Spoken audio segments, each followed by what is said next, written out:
सहोदितं श्रीनन्दनन्दनं वन्दे राधिका चरणद्वयं गोपीजनसमायुक्तं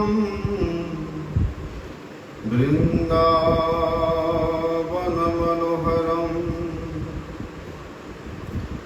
निन्दन्तं पुलकोत्करेण विकसन् नीपप्रसून्नच्छवि प्रोद्विकृतभुजद्वयं हरिहरिरिति उच्चैर्वदन्तं मुहुः नृत्यं तं धृतमश्रुनिर्झरजै सिञ्चन्तमुर्वीतलम् गायन्तं निजपार्षदै परिवृतं श्रीगौरचन्द्रनुमः बर्हापीडाभिरामं मृगमदतिलकं कुण्डलाक्रान्तगण्डं कञ्जाक्षं कम्बुकण्ठं स्मितसुमुखमुखं स्वाधरेण्यस्तवेणु श्यामं शान्तं त्रिभङ्गं रविकरवसनं भूषितां वैजयन्त्या वन्दे वृन्दावनस्थं युवतिशतवृतं ब्रह्मगोपालवेशम् श्यामां गुरचनभां स्फुरदर्शितपटं प्राप्ते रम्यावगुण्ठां रम्यां धन्यास्ति वेणुशुचिकुलनिकरा लम्बपादां किशोरीं तर्जन्यगुष्ठयुक्तं हकिं हरिमुखकुहरे निजुञ्जति नागवल्ली कर्णं कर्णायताक्षणीं त्रिभुवनमधुरां राधिकां भावयामि वन्दे नन्दव्रजस्त्रीणां पादरेणुमवीक्षणसः यासां हरिर्कथोद्गीतं पुनाति भुवनत्रयम् रासाभिलाषु वसतिश्च वृन्दावने त्वदीशां गिरिसरोजसेवा लभ्या च पुंसां कृपया तवैव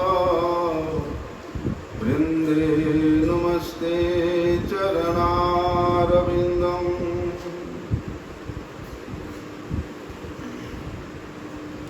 पतितपावन परम करुणामय परम आराध्यतम गुरुपाद पद्म नित्य लीला प्रविष्ट विष्णुपाद परमहंस परिव्राजकाचार्य वर्ज्य अष्टोत्तर शत श्री श्रीमद् शिला भक्ति वल्लभ तीर्थ गोस्वामी गुरु महाराज जी के अभय चरण कमल में अनंत कोटि साष्टांग दंडवत प्रणाम करते हुए उनकी अहित की कृपा प्रार्थना करता हूँ। परमाराध्यतम शिक्षा गुरुपाद पद्म नित्य लीला प्रविष्ट विष्णुपाद परमहंस शिल भक्ति विज्ञान भारती गोस्वामी महाराज जी के चरण कमल में अनंत कोटि साष्टांग दंडवत प्रणाम करते हुए उनकी अहित की कृपा प्रार्थना करता हूँ।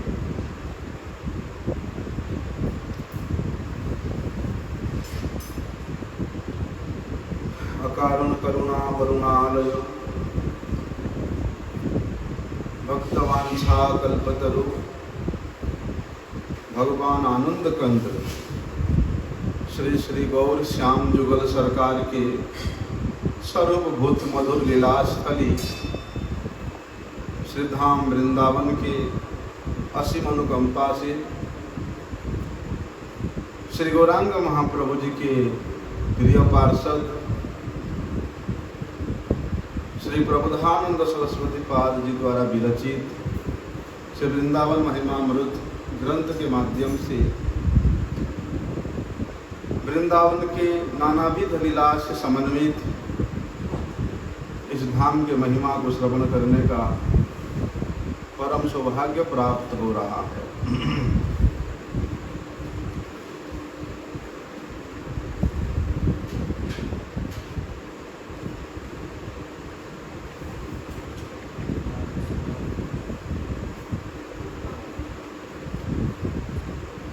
ये वृंदावन धाम ये भगवान के क्रीड़ास्थली है। सभी प्रकार की क्रीड़ा का इस धाम में संगठन होता है। दीवानिशी यत्रैव विक्रीडितः, दिन रात 24 घंटा यहाँ भगवान लीला करते हैं। रात्रि के समय में नंद महल में यद्यपि माता यशोदा अपने पुत्र कन्हैया को, श्याम सुंदर को बड़े लाड़ प्यार चाव से शयन कराती है,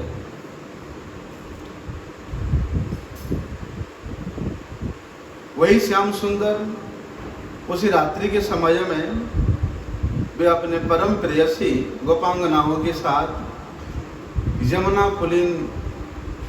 में नृत्य गीत कर रहे हैं। और वही श्याम सुंदर दिन के दिवा भाग में सखाओं के सहित यहाँ गिरिराज जी के तलहटी पे वे गोचरण लीला से युक्त अनेक प्रकार के खेला कर रहे हैं। और उसी समय वे राधा कुंड में सभी प्रेयसियों के साथ जल क्रीड़ा कर रहे हैं। इसलिए वृंदावन धाम ये भगवान के ऐसे अपराकुट लीला स्थली है कि गौरश्याम तनु छविम निशि दिवा यत्रैव विक्रीडितः। श्री गौर श्याम तनु से संयुक्त श्रीमती राधा रानी और नंदनंदन श्री कृष्ण यहाँ दिन रात अनेक प्रकार के विक्रीडित लीला करते रहते हैं। और जो वृंदावन में बोलते ऐसे अनेक दिव्य कानन है, दिव्य कुंज है, जिन कुंजों का सौंदर्य के प्रति आकर्षित होकर के, जिस प्रकार भ्रमर मधु संयुक्ता पुष्प के प्रति आकर्षित होकर के उस पुष्प के प्रति पुष्प के पास धावित होता है, ठीक उसी प्रकार इन ब्रजांगनाओं के द्वारा सुसज्जित थी इस नवकानन रूप, इस नवीन नवीन कुंज स्वरूप वृंदावन के सुमधुर लीला स्थलियों के प्रति श्री कृष्ण अवश्य आकर्षित हो जाते हैं। इसलिए देखो ऐसे लीला जिस वृंदावन में वर्णन है कि मधुर प्रेमानुवृत्त्या भजे, जिन लीलाओं के द्वारा मधुर प्रेम की अनुवृत्ति संयुक्त रस नित्य निरंतर प्रवाहित होती रहती है। तो इस वृंदावन का आश्रय लेकर के यदि इस प्रकार मधुराति मधुर अनुवृत्ति संयुक्त लीला रस का आस्वादन नहीं करे तो फिर मनुष्य जीवन का उसमें क्या फायदा है। इसीलिए कहते हैं अरे भैया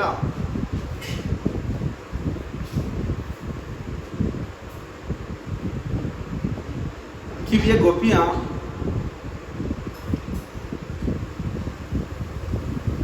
करोड़ों गोपियां हैं और वहां से बताया है कि अनंत कोटि गोपियां हैं। ये सभी गोपी अपने अपने घर में, अपने अपने महल में स्वच्छंद रूप से, एकांत रूप से श्री कृष्ण को प्राप्त करते हैं। लेकिन जैसे कल हम लोगों ने श्रवण किया था, प्रातः कालीन श्री कृष्ण बलराम का उत्थान का जो परिपाटी है, विशेष रूप से सखाओं के द्वारा, वृद्ध गोपों के द्वारा, माताओं के द्वारा, दास्य रस संयुक्त गोपों के द्वारा, मधुर रस समन्वित इन प्रजांगनाओं के द्वारा, सोत मागत बंदीजनों के द्वारा परम वंदनीय स्तुत्य होकर के श्री कृष्ण का उत्थान कार्य संपन्न होता है। लेकिन कहते हैं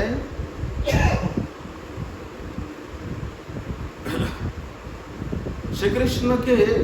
लीला इस प्रकार है कि इसको श्रवण करने से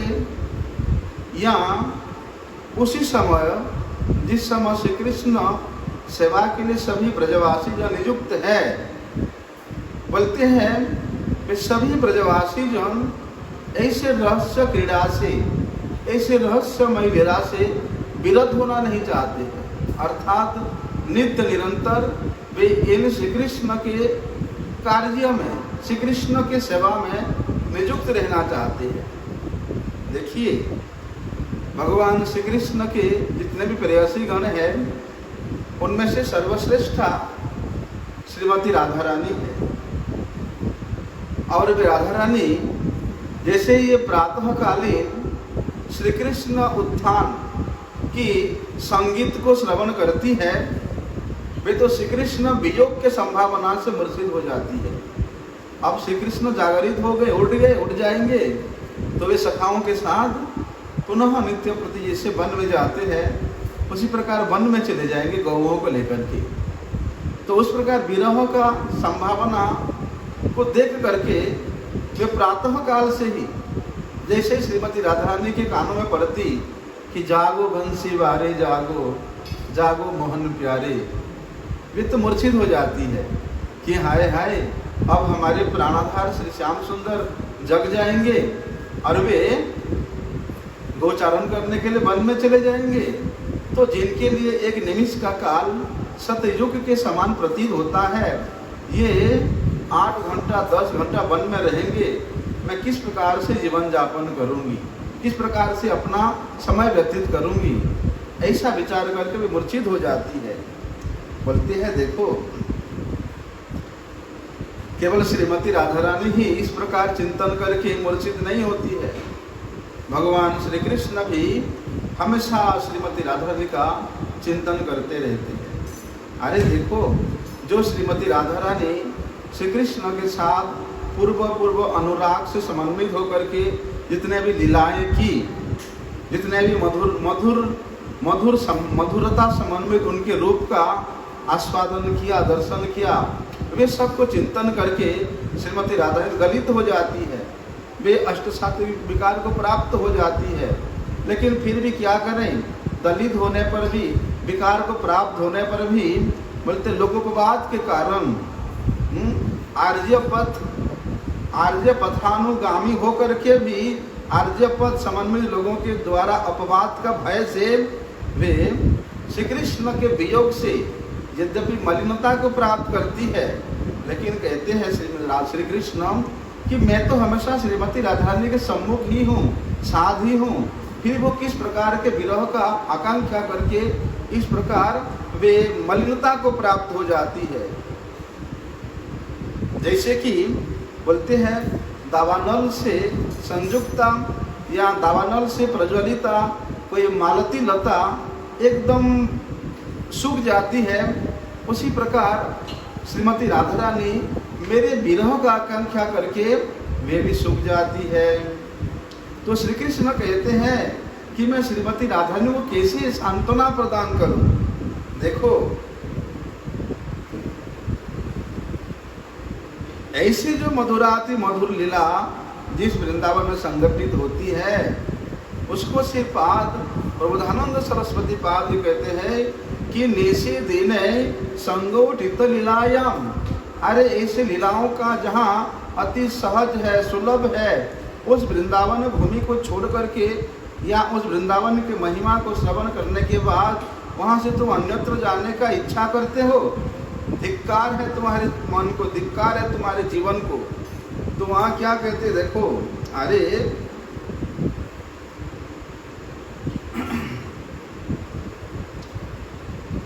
प्रातःकालीन उत्थान के पश्चात जो भी विरह का अवस्था होता है गोपांगनाओं का सो होती है, लेकिन ललिता, विशाखा, ये सब मुख्य सखियां श्रीमती राधा रानी को अनेक प्रकार से समझाती है। तब ब्रज के जो सभी प्रकार के मंगल का आचरण करने वाली श्री यशोदा मैया, जो कि इस वृंदावन के परम पूजनीय है, ब्रजराज नंद महाराज के पाटरानी है, वे यशोदा मैया की बातों को सुन करके, जिसको बोलते हैं करना करनी गया,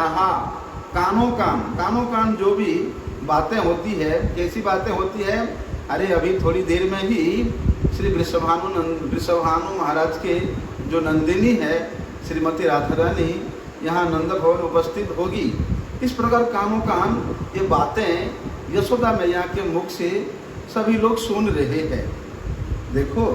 ऐसी अवस्था में अति अल्प वयस हुआ है, किशोरी वयस है, श्रीमती राधा रानी बोलते हैं बड़े सावधानी से और अपनी साथी बालिकाओं के साथ, गोपिकाओं के साथ वहाँ पर नंद महाराज के महल में पधारती है। बोलते हैं प्रातःकालीन जो भी श्री कृष्ण के सेवा उपयोगी कार्य है उसको जितना शीघ्र समाप्त किया जाएगा उतना शीघ्र ही वे सभी गोपिकाएं वन में जाकर के, अर्थात सूर्य पूजा करने का छल करके राधा कुंड में जाकर के श्री कृष्ण से मिलेंगे। ऐसी आशा लेकर के श्रीमती राधा रानी नंद महल में आती है और यशोदा मैया सभी प्रकार के आदर सत्कार करके श्रीमती राधा रानी को श्री कृष्ण सेवा में, श्री कृष्ण के रसोई सेवा में संयुक्त करती है। देखो, यहाँ नंद महाराज के महल में भी जो सेवा होती है उस सेवा के लिए सभी सखियां अपनी अपनी बारी का अपेक्षा करती रहती है। जब तक श्रीमती राधा रानी नहीं आएगी तब यहाँ रंधन क्रिया का सेवा प्रारंभ नहीं होगा। इसीलिए पहले से ही ललिता, विशाखा, ये सब सखियां आके उपस्थित हो जाती है और जैसे ही श्रीमती राधा रानी आने की अपने महल से चल पड़ती है, विशेष रूप से ललिता, विशाखा, ये अष्ट प्रमुख सखियां ये वहाँ जाकर के, कहाँ जाकर के, जटिला कुटिला के यहाँ जाकर के श्रीमती राधा रानी को वे लीवा लाती है, लेकर के आती है नंद महल में। और वहाँ जाकर के क्या होता है देखो, कि अधिविदो नीलाम्बुज युगमपि तिलपुष्पम सबंधुकम यस्याम कनक लतायाम सेयम कृष्णांगना चित्रम।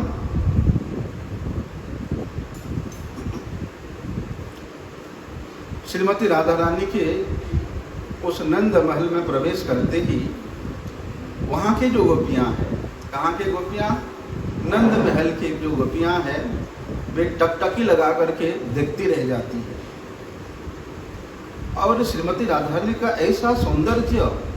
ऐसा माधुर्य, ऐसा रूप, वे गोपियाँ, नंद महल के गोपियाँ देख करके आश्चर्यचकित हो जाती है और उनके मन में अनेक प्रकार की भावना जागृत होती है। तो वे सखियाँ आपस में कहती है, अरे सखी देखो, ऐसा कैसे आश्चर्यमय रूप है, जैसे कि कनक लता के ऊपर भाग में जब निष्कलंक चंद्रमा का, दिव्य चंद्रमा का किरण, यहाँ चंद्र खिले हुए चंद्रमंडल सुशोभित होता है तो वहाँ नीलकमल की प्रस्फुटित होता है। और वे नीलकमल के ऊपर जब कोई तिल जैसा, अर्थात उसके कमल के बीज जैसा कोई तिल सदृश दिखाई देता है तो वे श्री कृष्ण के अंग रूपी, श्री कृष्ण के अंग सदृश वहाँ पर श्रीमती राधा रानी के अंग में आश्चर्यमय रूप से दिखाई देता है। अर्थात कहते हैं कि श्रीमती राधा रानी का जो विग्रह है वो है सुवर्ण लता है और इनके मुखमंडल है ये चंद्रमंडल है, दोनों नेत्र नीलकमल है, और श्रीमती राधा रानी के जो नासिका है ये तिल पुष्प है, और सिंदूर बिंदु से उनके बंधुक पुष्प समन्वित श्रीमती राधा रानी के जो मस्तक है उसको देख करके वे नंद महल की गोपियां आश्चर्यचकित हो जाती हैं। उसके बाद श्रीमती राधा रानी अत्यंत भक्ति से युक्त होकर के, भक्ति तृष्णा से युक्त होकर के, श्री कृष्ण सेवा तृष्णा से युक्त होकर के कृष्ण जननी श्री यशोदा माता के को लक्ष्य करके कि यशोदा माता वहाँ मेरे सम्मुख खड़ी हुई है, तो मुख को नीचे करके कृष्ण जननी को लक्ष्य करके वे नम्रता पूर्वक यशोदा मैया को प्रणाम करती है। श्री यशोदा मैया भी श्रीमती राधा रानी का अभिनंदन करती है। सभी जितने भी सभ्य वृंद होते हैं उस नंद महल में सभी इस दृश्य को देख कर के परम आनंदित होते हैं।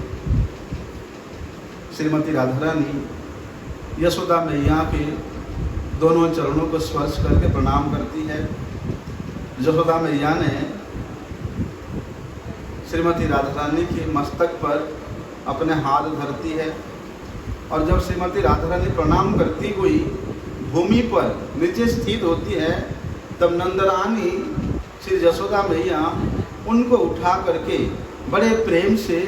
श्रीमती राधा रानी के माथे को, उनके मस्तक को सूंघते हैं। जैसे श्री यशोदा मैया श्रीमती राधा रानी के मस्तक को सूंघती है, तब श्रीमती राधा रानी का शरीर संकुचित सा होकर के वे खड़ी हो जाती है। तब यशोदा मैया क्या करती है, श्री राधा रानी को अपनी दोनों भुजाओं में भर के उनको अपने हृदय से लगा देती है। जैसे ही श्रीमती राधा रानी को श्री यशोदा मैया अपनी अंक में, अपने हृदय में लगाती है, वैसे ही दोनों के नेत्र से अश्रुपूर्ण रूपी, अश्रु रूपी प्रेम प्रवाहित होने लगती है। इस यशोदा मैया और राधा रानी के ये जो प्रेम पूरित अश्रु प्रवाहित रूप दृश्य को देख करके श्री जीव गोस्वामी पाद कहते हैं कि वो दृश्य का मैं क्या वर्णन करूं।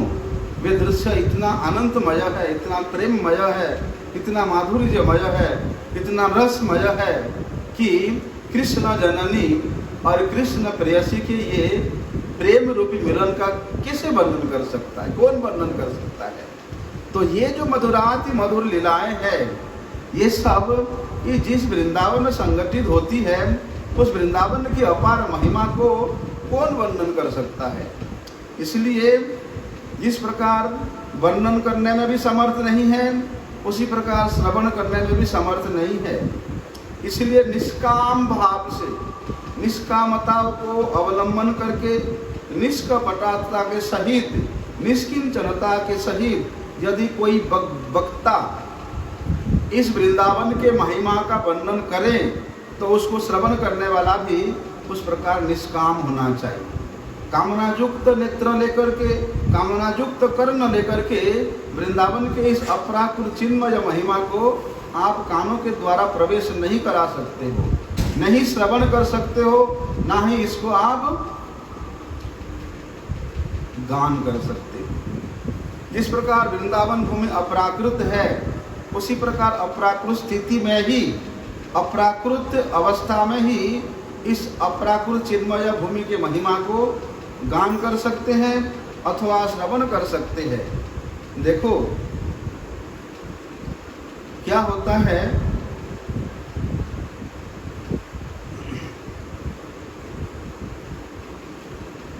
यशोदा मैया के बगल में बलराम जी की माता रोहिणी देवी वो भी खड़ा है, लेकिन यशोदा माता के चरण स्पर्श करने के बाद, उनके आशीर्वाद प्राप्त करने के बाद श्रीमती राधा रानी बड़े संकोच होकर के वे श्री रोहिणी मैया के चरणों को देख रही है। तो यशोदा मैया कहती है संकोच करने की कोई आवश्यकता नहीं है। देखो पुत्री राधिके, यहाँ नंद महल में वंदन करने योग्य जितने भी वृद्धा माताएं हैं, आप उन सभी का वंदना करो, आप उन सभी को सत्कार करो। तब श्रीमती राधा रानी बड़े भक्तिपूर्वक अति विशिष्ट विशिष्ट गुणों से जो निपुणा है, वे श्रीमती राधा रानी भक्तिपूर्वक श्री रोहिणी मैया के चरणों में मस्तक लगाती है। उसके बाद वहाँ जितने भी वृद्धा मातागण थे सभी को नमस्कार करती है, सभी से नम्र निवेदन करती है और इन सब गुरुजनों से कुछ दूर जाकर के, अर्थात उस नंद महल के आंगन में दूर जाकर के श्रीमती राधा रानी बैठ जाती है। तब श्री ललिता विशाखा जितने भी श्रीमती राधा रानी के प्रमुख सखियां हैं, वे भी यशोदा माता को प्रणाम करके, जितने भी रोहिणी माता को प्रणाम करके, नंद महल में जितने वृद्धा माताएं हैं सभी को नमस्कार करके, सभी का आराधना करके वे भी श्रीमती राधा रानी के निकट जा करके बैठ जाती हैं। उसके बाद राम जननी, बलराम जी की जननी रोहिणी जी बड़े स्पष्ट रूप से यशोदा मैया से कहती है कि हे ब्रजेश्वरी, आज तो सभी सुख को उत्पन्न करने वाली रोहिणी नक्षत्र है, इसीलिए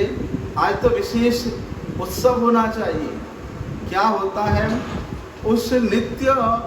वृंदावन में वहाँ प्रत्येक दिन ही रोहिणी नक्षत्र होता है, वहाँ प्रत्येक दिन ही श्री कृष्ण का प्राकट्य होता है, वहाँ प्रत्येक दिन ही गोवर्धन धारण लीला होता है,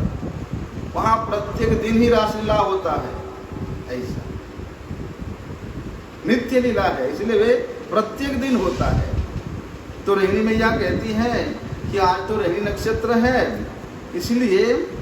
ये सभी प्रकार के सद्भावों से समन्वित और सभी दिशाओं को परम मनोहर चमत्कृत करने वाली रमणियों से संयुक्त होकर के सभी प्रकार के सद्गुणों को संपादन करने वाली जो श्रीमती राधा रानी है, उनको आप पाकशाला में, रसोई घर में जाने के लिए आज्ञा दीजिए। उस नंद महल के रसोई घर में चंद्रावली के अनुगत जितना सखियां हैं, जितना गोपियां हैं, वे पहले से ही उस पाकशाला में उपस्थित होती है और कहते हैं ये श्री कृष्ण के जो प्रेयसी गण है, ये बोलते हैं कैसे है, ये परम मंगला स्वरूप है, परम कल्याण स्वरूप है, परम धन्या स्वरूप है। इसलिए इस वृंदावन के भूमि में यदि नित्य प्रति श्री कृष्ण प्रेयसी इन गोपांगनाओं के नामों का उच्चारण करके यदि उनका रूप का, उनका सेवा का चिंतन किया जाए, उसी से ही प्रेम की प्राप्ति हो जाती है। जिन्होंने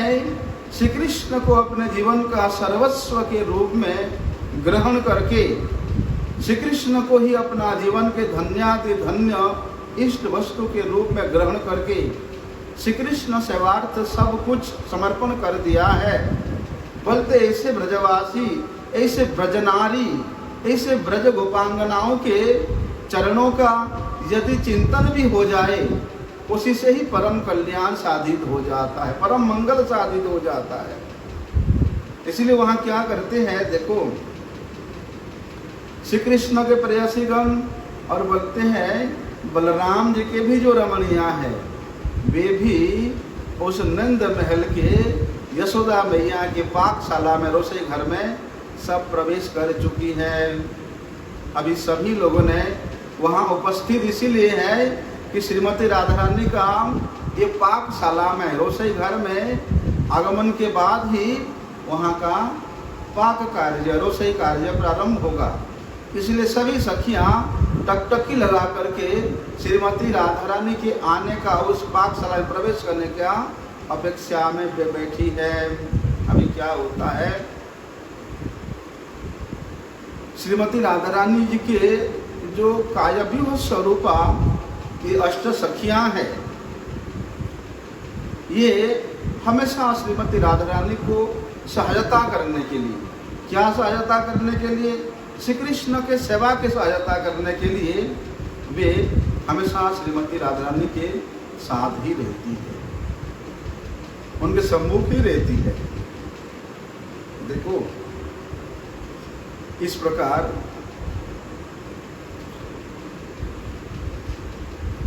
सभी प्रेयसी गणों में परम धन्या, परम श्रेष्ठ श्री राधिका रानी श्रीमती रोहिणी जी श्री यशोदा मैया की आज्ञा प्राप्त करके बड़े नम्रता से सिर को नीचा करके, सिर को नवा करके वे अपनी सखियों के साथ मिल करके तत्काल उस रसोई घर में प्रवेश करती है। तो ये वृंदावन के लीलाओं का परिपाटी है। इस प्रकार की लीलाओं के प्रति आसक्त युक्त होकर के ग्रंथकार श्री प्रबोधानंद सरस्वती पाद जी वहाँ वर्णन करते हैं कि देखो कि ये वृंदावन वासियों के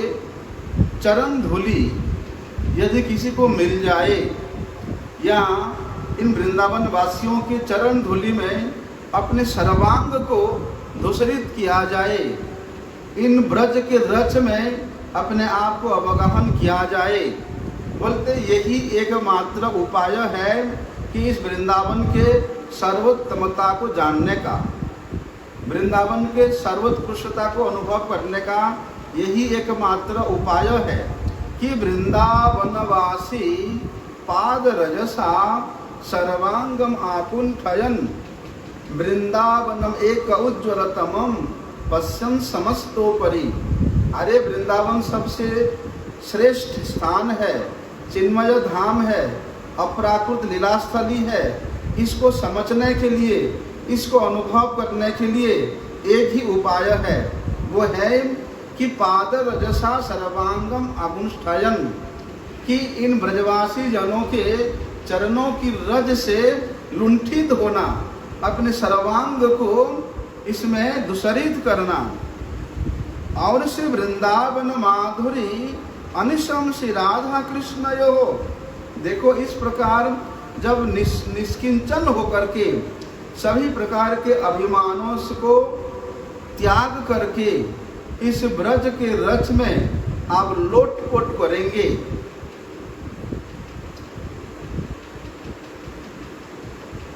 लोटपोट करने का, धूलि दूसरित होने का अनेक उपाय है। अर्थात ब्रजवासी जनों के जो भाव है, ब्रजवासी जनों के जो सेवा की परिपाटी है, ब्रजवासी जनों का श्री कृष्ण के प्रति जो समर्पण है, बोलते उसी प्रकार होकर के,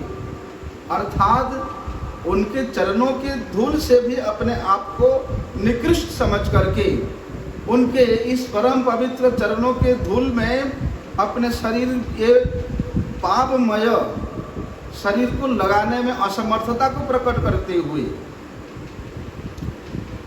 बोलते उनके अनुगत्य को स्वीकार करना पड़ेगा, तब जाकर के किसी वृंदावन माधुरी भी अनिशम, कि वृंदावन का जो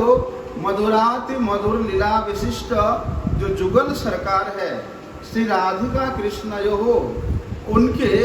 लीला स्थलियों का स्मरण हो आता है, अथवा उनके लीलाओं का स्मरण हो आता है, अथवा उनके लीलाओं का इस प्रेम रूपी अंजन संयुक्त आंखों से, नेत्रों से दर्शन हो जाता है। अप्यावेशम अनुसर अधिवस श्री धाम वृंदावनम। देखो वास्तव में श्री राधा कृष्ण के आवेश में आवेशित होकर के, श्री राधा कृष्ण के प्रेम में सराबोर होकर के ये वृंदावन हमेशा प्रतिष्ठित है, ये हमेशा सुसज्जित है उस प्रेम में। तो उस प्रेममय वृंदावन का अनुस्मरण करना का मतलब है कि श्री राधा कृष्ण के इस मधुराति मधुर लीलाओं को स्मरण करना। लीलास्थली और लीलास्थलियों को संगठन करने वाला ये जो संयोग है, ये दोनों ही वास्तव में विशेष आनंद प्रद है, विशेष रस प्रद है। इसलिए ऐसे वृंदावन में क्या करना, अधिवसः वास करना, वास करने का लालसा लेकर के अपने समय को व्यतीत करना। तो वहाँ कहते हैं देखो, तो ऐसे वृंदावन वास नहीं होगा। वृंदावन के चरणों में, ये वृंदावन धाम के चरणों में प्रार्थना करना पड़ेगा, शरणागत होना पड़ेगा, आत्मसात होना पड़ेगा। उसका क्या उसका विधि है, उसको ग्रंथकार बताते हैं कि वृंदा कानन काननस्य परमा शोभा परात परा नंद तद गुण वृंदम एव माधुरम योग निशम गीयते। हा वृंदावन कोटि जीवनमपि त्वत्तो अति तुच्छम यदि ज्ञातम तरहि किमस्मे यतृणवत् असकेत निपक्षितुम। बड़े सुंदर बात कहते हैं कि हा वृंदावनम कोटि जीवनमपि, कि हे वृंदावन, आप इस अनंत विश्व ब्रह्मांड के सभी सौंदर्य माधुर्य को लेकर के आप कृपा करके इस मर्त्य भूमि में प्रकट हुए हैं। इसलिए आप सभी वनों में सर्वोत्कृष्ट है, सभी स्थानों में सर्वोत्कृष्ट है, और सभी धामों में भी आप सर्वोत्कृष्ट है। बोलते हैं परानंद त्वद गुणवृंदमेव, बोलते हैं परानंद स्वरूप आनंद कंद भगवान के गुणों से संयुक्त होकर के, उनके प्रेम से संयुक्त होकर के आप यहाँ सभी को प्रेम प्रदान करने में परम समर्थ है। इसलिए हे वृंदावन, हा वृंदावनम कोटि जीवनमपि, बोलते हे वृंदावन, आपके चरणों में मेरा यही प्रार्थना है कि चाहे नाथ योनि सहस्रेषु जेषु जेषु ब्रजाम्यहम तेषु तेषु अचला भक्ति अच्युतस्तु सदा त्वयि, कि हे भगवान अपने कर्म फल से मुझे किसी प्रकार का योनि भी प्रदान करे, लेकिन कहाँ प्रदान करे, इस वृंदावन में ही प्रदान करे। इस वृंदावन में कीड़ा मकोड़ा मछली होकर के रहना स्वीकार है, उसके बदले में यदि ब्रह्मपद इंद्रपद आधिपत्य के साम्राज्य प्राप्त करने का भी सुयोग मिले तो भी वो मेरा वांछनीय नहीं है। आप इस वृंदावन में लता के रूप में, गुल्म के रूप में, यहाँ के रज के रूप में, कीड़े मकोड़े के रूप में यहाँ मुझे वास करा दीजिए, उसके बदले में मैं और कुछ नहीं चाहूँगा। इस प्रकार वृंदावन के चरणों में प्रार्थना करना पड़ेगा। बोलते कोटि जीवनमपि, बोलते हैं कि हे वृंदावन, आपके चरणों में एक निमिष काल का वास करोड़ों जन्मों तक इंद्रपद प्राप्त करने से बराबर नहीं हो सकता। हे वृंदावन, आपके रच में एक क्षण का वास, बोलते हैं ब्रह्म जन्म का भी समतुल्य नहीं कर सकता। इसीलिए कहते हैं कि त्वत्तो अति तुच्छम यदि, बोलते हैं उन श्रेष्ठ श्रेष्ठ जीवनों को भी अति तुच्छ रूप में समझ करके, तुच्छाति तुच्छ रूप में अनुभव करके, बोलते हैं क्या करना, ज्ञातम तरही किमस्ति यतृणवत्, ये संसार के किसी प्रकार के भी वस्तु हो, बोलते उसको अति तुच्छ जान करके, उसको तृण के समान जान करके, उसको उपेक्षा करते हुए, उसको विस्मरण करते हुए, उससे वैराग्यता को प्राप्त करते हुए इस वृंदावन के भूमि में वास करना, इस वृंदावन के रथ का आश्रय लेना। ऐसा देखो क्या कह रहे हैं, कि सभी प्रकार के आनंद के सार स्वरूप लीलाओं से संयुक्त ये वृंदावन अपनी परम पराकाष्ठा को प्राप्त कराते हुए, परम चमत्कार को प्राप्त कराते हुए, सभी प्रकार के आनंद के सर्वस्व मूर्ति को ये सृष्टि कराते हुए उस श्याम किशोर भगवान नंदनंदन श्री कृष्ण का लीला संगठित करने वाला स्थली ये वृंदावन बोलते अनंग तरंगों के द्वारा उन्मत्त होकर के, अर्थात प्रेम के सर्वोत्कृष्टता स्थिति को प्राप्त कराते हुए उन स्थिति में उन्मत्त होकर के प्राणेश्वरी जो आद्य प्रेम रस के महामाधुर्य मूर्ति स्वरूप स्वर्णकांति संयुक्ता श्री विश्वभानु नंदिनी श्री राधा रानी है, बोलते उन विशिष्ट किशोरी के साथ ये श्याम किशोर रूप नित्य अंग संयुक्त श्री श्याम सुंदर जिस वृंदावन के भूमि में नित्य निरंतर क्रीड़ा करते हैं, लीला करते हैं, बोलते उसी वृंदावन के एक रज का, उसी वृंदावन के एक कण का, उसी वृंदावन के एक लता का, एक गुल्म का तुम आश्रय ले ले, तुम उसका भजना कर। नव कान क्यों भजना करे? क्योंकि भैया कि नव कानन चंपका बलि दलितेन्द्र सुवृंद निंदित श्री वृंदावन नवकुंज की सुर मिथुनम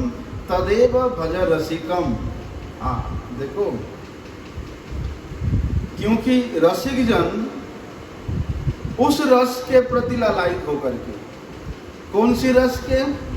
ये नाम रस के प्रति, प्रेम रस के प्रति, लीला रस के प्रति लालायित होकर के बोलते हैं ये वृंदावन की ओर धावित होते हैं। क्यों? क्योंकि नव कनक चंपकावली दलितेन्द्र, क्योंकि यहाँ पर श्री नंदनंदन श्री कृष्ण और वृषभानु नंदिनी श्रीमती राधा रानी किस प्रकार नवीन नवीन कुंज में नव नवायमान रूप धारण करके युगल किशोर के रूप में नित्य निरंतर विराजित होकर के यहाँ चिंतन करने वाला निष्कपट हृदय में ये प्रतिभात होते हैं, वहाँ पर प्रकट होते हैं। इसलिए क्या करना, उन रसिक जुगल किशोर के चिंतन करते हुए, रसिक जनों के पदांकानुसरण करते हुए इस वृंदावन के भूमि में आश्रय लेना। क्या होता है कि वृंदावन नवकुंज किशोर मिथुनम तदेव भज रसिकम, और वृंदावन का आश्रय लेने के बाद, इस वृंदावन भूमि के आने के बाद और किसी वस्तु की, कोई इष्ट की, कोई देव की आराधना करने की, उपासना करने की कोई आवश्यकता नहीं है। बोलते इस वृंदावन भूमि के श्रेष्ठ उपासना के जो वस्तु है वो क्या है कि नवकुंजम की स्वरम चंपकावली दलितेन्द्र, रत्न सिंहासन में परिवेष्टित अनेक निकुंज, नव नवायमान निकुंज के द्वारा आविष्टित भगवान श्री राधा और श्याम सुंदर का ही भजना कर, उनका ही चिंतन कर, उनका ही स्मरण कर, तब जाकर के वृंदावन वास करने का वास्तविक साफल्यता प्राप्त होगा। क्योंकि देखो, इस वृंदावन के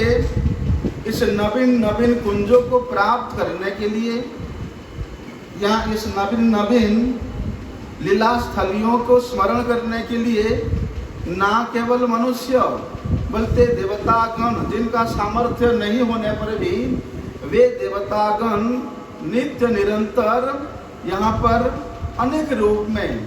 कोई भृंग के रूप में, कोई श्रृंग के रूप में, कोई भ्रमर के रूप में, कोई पतंग के रूप में इस वृंदावन का आश्रय लेने का प्रयास करते हैं। इसलिए जेन केन प्रकारेण वृंदावनम आश्रयेति ही मनः, कि किसी प्रकार से इस वृंदावन के किसी भी वस्तु का चिंतन करते हुए वृंदावन का यदि आश्रय लोगे, तब परिचर सचरण सरोजम तत्, उस गौर श्याम संयुक्त श्री राधा कृष्ण के बोलते हैं चरण सरोज, उनके कोटि चंद्र सुशीतल चरणों की छाया में अपने आप को स्थित अनुभव कर सकते हो, अथवा उनके चरणों की सेवा को आप प्राप्त कर सकते हो। परिचर चरण सरोजम, और श्री गौर श्याम सुंदर, श्री राधा रानी और श्री श्याम सुंदर के चरणों की सेवा प्राप्त करना ही प्रत्येक जीव का, प्रत्येक मनुष्य का बोलते एकमात्र